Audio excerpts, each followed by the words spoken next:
Have you ever used a bar of homemade soap that left your skin feeling tight and stripped, almost like you washed with sandpaper?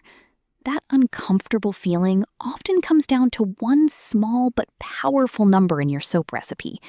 I am Kathy the Clumsy Soaper, and today we're going to unpack what superfat really means and why that 5% figure keeps coming up in soap-making conversations everywhere. You will learn how superfat protects your skin, how it affects your finished bar, and how to use it confidently in both home and commercial soap making. Let us get into it together. Superfat is one of those terms that gets thrown around in every soap recipe, but rarely gets a proper explanation. By the end of what we cover here, you will know exactly what it means, why it matters, and why that 5% figure shows up so consistently across recipes. We're going to break it down from the chemistry level all the way through to practical decision-making for your soap batch. There are 5 core ideas that define how superfat works in a soap recipe, and if you already have a question forming in your mind, one of these likely answers it. First, superfat is simply extra oil that was never converted into soap during saponification. Second, that leftover oil is what gives your bar its skin conditioning qualities. Third, it acts as a safety margin in case your lye measurement was slightly off. Fourth, excess superfat is directly linked to DOS, those dreaded orange spots. And fifth, your superfat level influences the final hardness and skin feel of your finished bar. Keep all 5 connected in your mind as we go deeper. When you aren't sure where to start with superfat, 5% is your anchor point. It has been the industry default for good reason.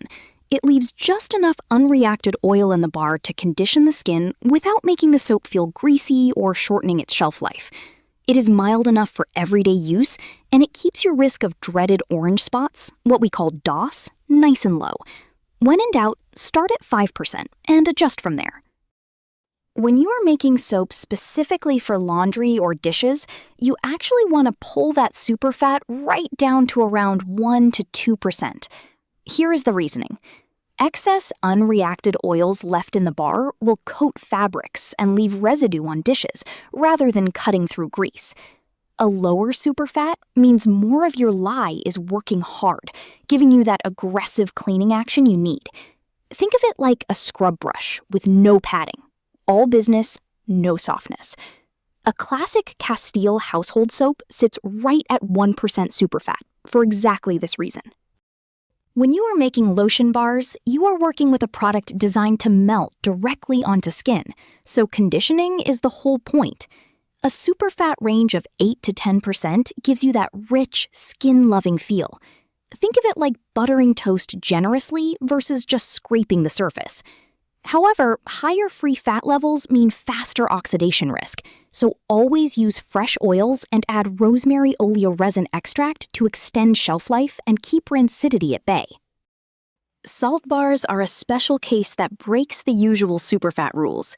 Because salt, typically fine sea salt or Himalayan salt, is inherently drying to skin, you need to compensate by pushing your superfat significantly higher than normal, right up to that 15 to 20% range. Think of it like seasoning food that is naturally bland. You add more to balance the final result. Without that extra unsaponified oil cushion, the salt draws moisture away from skin so aggressively that your finished bar genuinely feels abrasive and harsh, almost like washing with sandpaper. That extra free oil is not optional here. It is doing real protective work, leaving a conditioning layer on skin to counteract the drying effect of the salt. This is one of those non-negotiable rules in salt bar formulation that experienced soapers learn early, often the hard way, after one uncomfortable test batch.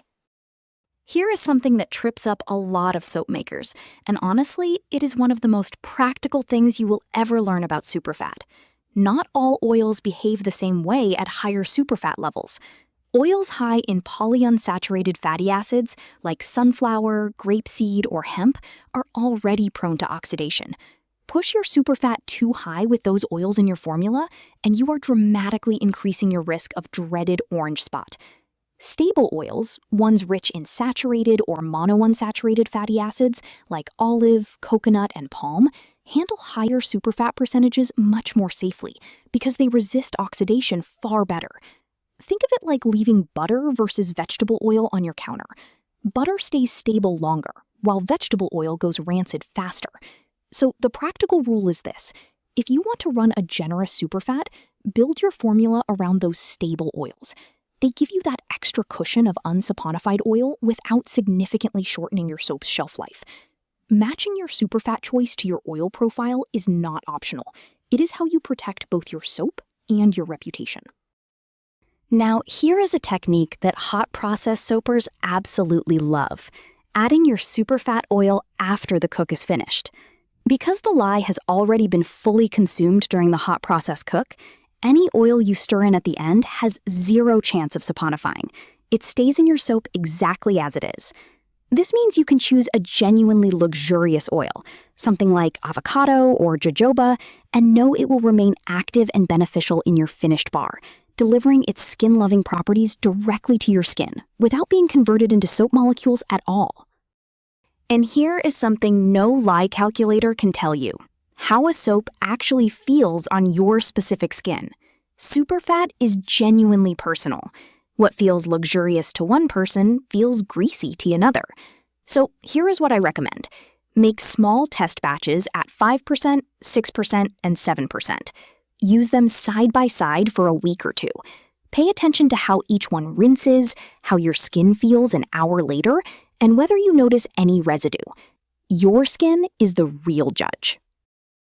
And that brings us to the end of our superfat journey. Remember, superfat controls how much free oil remains in your finished bar, and that directly affects skin feel, lather, and shelf life. A default of 5% is a solid, reliable starting point for most recipes. But the real learning happens when you test different ranges and carefully note your results, because every batch genuinely teaches you something new. Trust the process, trust your notes, and trust yourself. Once again, this is Kathy the Clumsy Soaper.